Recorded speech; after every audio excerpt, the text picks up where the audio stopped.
Hi friends, welcome back. Every coin has two sides. Last session we have seen the positive side of the semaphores. Now it is time to see that nothing comes freely. With every positive side there will be an attached negative side. So let's look at what the drawbacks of semaphores are. So let's get into the drawbacks of the semaphore. So the one of the drawbacks is it is highly complex to use it correctly, because as we have seen that weight and signal have to be properly aligned.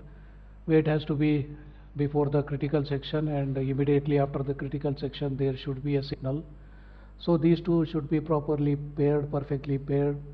If something goes wrong, then it may get up into deadly problems, like the whole system may get blocked, or unnecessary wake-ups.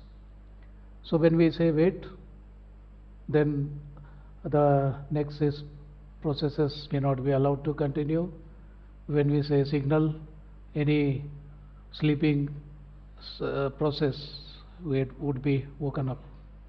So without coming into any blocking state or critical section, and we coming out of the critical section, if we just signal it, then unnecessarily something gets woken up and it finds that nothing is available, so again has to go to sleep.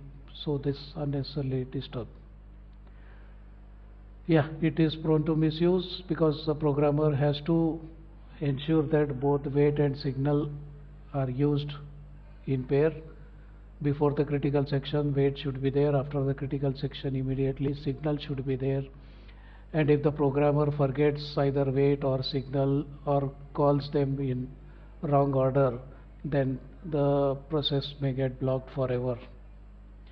There is no ownership, like any thread or any process can call a signal for a semaphore, and there is no protection on who unlocks a resource. Difficult to scale. The coordination between the multiple condition variables or multiple logs becomes very complex in this case.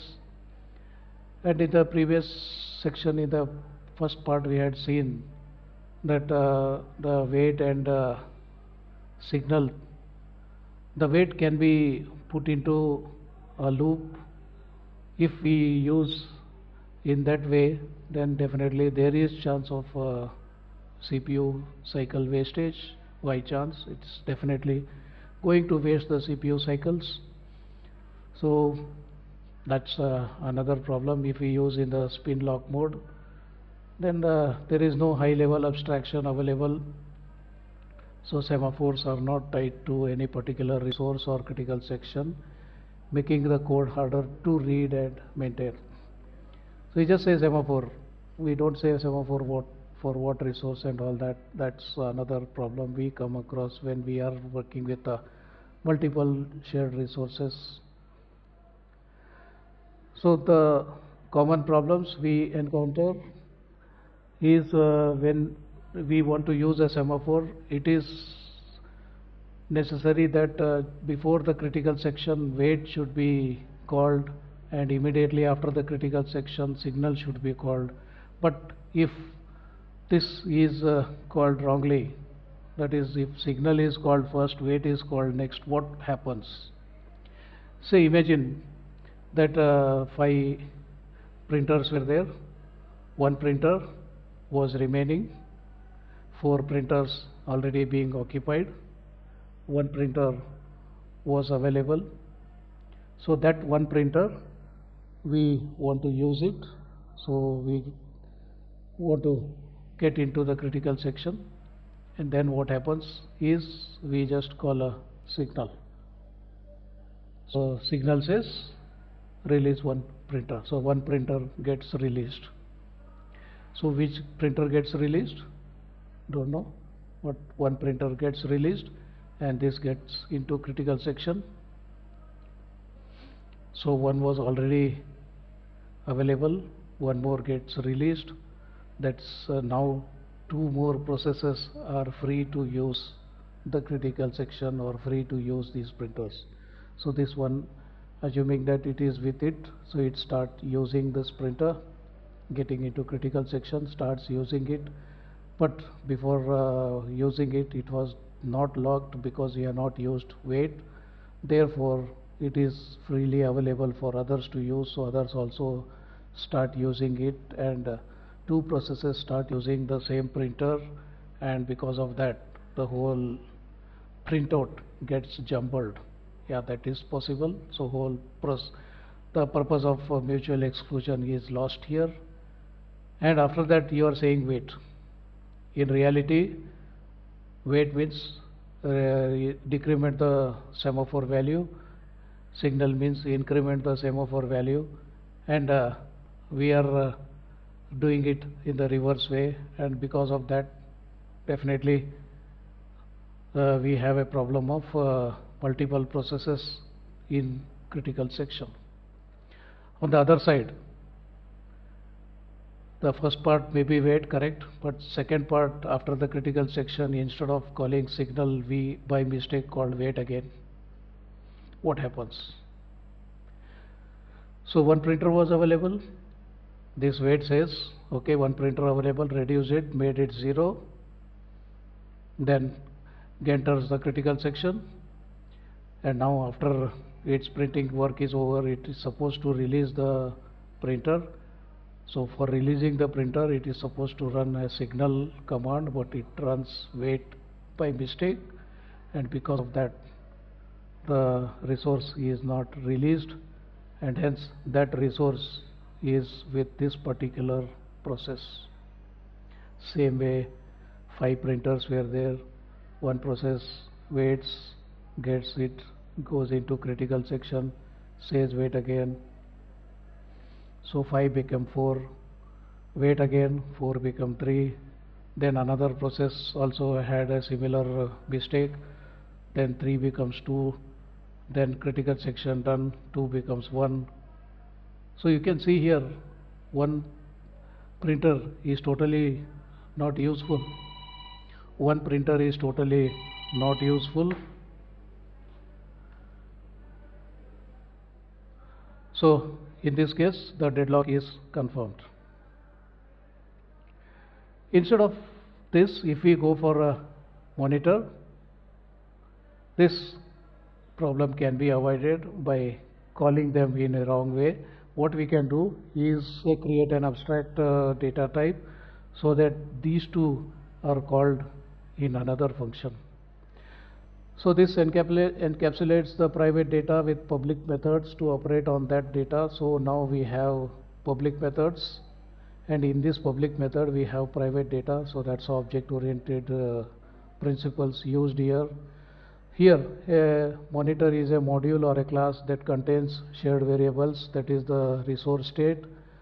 The methods or the procedures that operate on the shared data, wait and signal are properly paired within these procedures. So in one procedure, first there is wait, then there is share. Both are used together in the same procedure, therefore there cannot be any mistake of jumbling, or so no error is possible. So when one thread enter a monitor, no other threads can use any of these procedures of this monitor. So that is another thing taken care, that there are procedures in the monitor, and when a process enters a monitor, then no other process or thread can use other processes or other procedures in this monitor. So the difference, wait and signal are manually paired, whereas monitor handles these automatically. Here anyone can call signal any semaphore, only monitor procedures can access the shared data, no ownership of the resources in the semaphore, but access is encapsulated in the monitor methods, therefore ownership is guaranteed. Multiple logs hard to manage, So monitor can support multiple conditions, variables within a clean structure. Busy waiting is possible here, but monitors are surely going to block, no chance of spinning, and code is hard to understand in case of semaphores, but monitors are easier to reason about and maintain. So let's take this as an example, because as long as we keep talking like this with no example, we cannot understand. So let us take one example of a bounded buffer. So we have a buffer. We define a class buffer which contains variables like buffer in integer, count an integer initiated to 0. Then there are two conditions, that is Boolean variables, not full, not empty, and we have two procedures. One procedure to insert an item into the buffer, and one procedure to remove the item from the buffer. So when we are trying to insert the item, we just look, is the buffer full? So first check, is count equal to n? If so, then wait till it is not full. That means when the n number of elements are there in the buffer, that is all the n places of the buffer are full, then we cannot proceed further. So wait till at least one slot becomes free.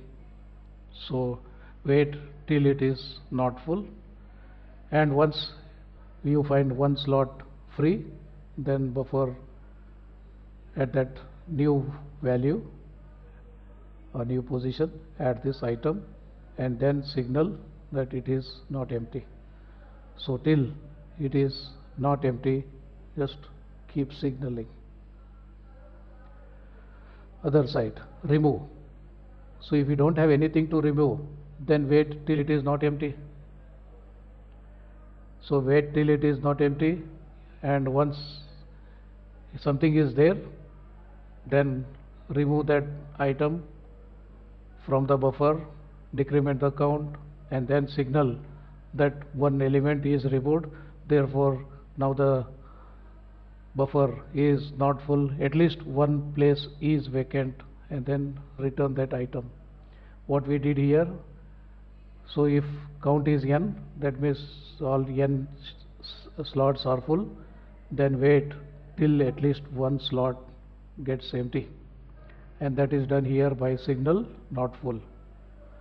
So when it says not full, so the not full value goes high, and till then not full was low because of this condition. So when not full goes high, then wait is stopped, comes out, and buffer is added with that item, then signal no empty. So waits for that. So what happens here is, if you want to add any item to the buffer, we have to use insert. If you want to add remove any item from the buffer, you have to use remove function. So whether it is insert or remove, you can make sure that wait and signal are both used together. So if you use insert, wait and both signal are used together. If you use remove, signal, wait and signal are used together. So no chance of using only wait or only signal, or in wrong position both wait, or no chance of errors possible. So either insert or remove are allowed at any given time, not both. So if one is using insert, then other cannot use remove, or if one is using remove, other cannot use insert. So that is first condition. Therefore the mutual exclusion is confirmed. Then wait and signal are properly paired inside. So here you can see wait here, signal here, wait here, signal here, whenever buffer is being operated upon. So before that wait, after that signal, this is confirmed. And we are not calling wait and buffer in our program. Our process is not going to use wait and buffer, it is going to use insert and remove.